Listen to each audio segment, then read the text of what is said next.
When the people who organized your high school class reunion found out you had ALS, and for the past 6 months you were bound to a wheelchair.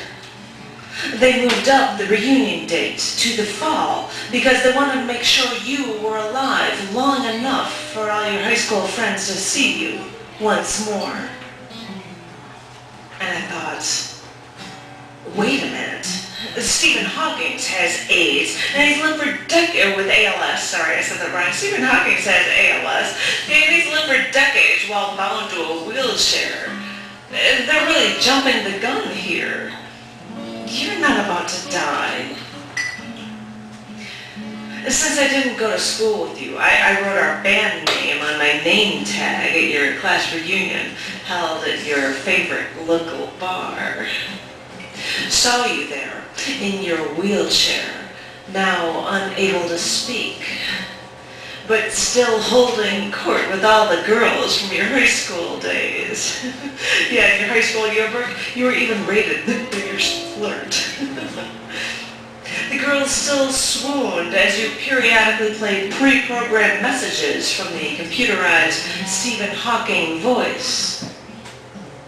When you saw me, you told me that I looked really beautiful today, and I blushed. What am I supposed to say?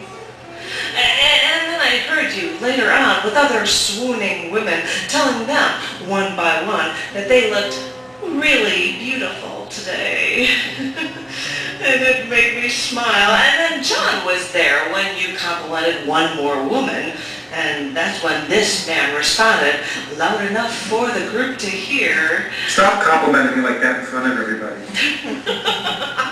And everybody had a good laugh, reminding me of how you always put a smile on people's faces, how you'd crack jokes, how you'd make everyone smile. Later that evening, I saw your buddy ask you if you wanted to drink. You agreed on rum, and so we got some in a syringe and injected it into a tube. It's hard to see you like that, you know. You were always the one cracking the jokes, driving to my place in Chicago to practice music with me, or joining me at bars for our performances.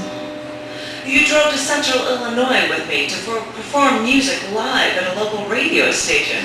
But before we appeared at the bar, on the air, you kept singing a once popular song because it repeated your wife's name. So yeah, I'm far away. And it's hard to see you like that now, when there's nothing I can do for you. After that reunion, I couldn't call you to tell you how I feel. If you could have responded, you wouldn't want to hear it. No matter what you were going through, you didn't want to hear others tell you how seeing you made them suffer. How selfish of them. They're not the ones knocking on death's door. Everyone else needs to keep on their happy face. It's the least we can do. When I heard you just died, I had the hardest time not crying. But if I started crying, I'd stop myself. What am I doing? He's no longer in pain while his body is destroyed cellularly. I have to keep telling myself, look, I know this hurts, but you knew it would eventually happen, and now he's no longer in pain. I'd be living at that point where I'm always just about to cry until I was asked, what would Warren want? And I'd stop.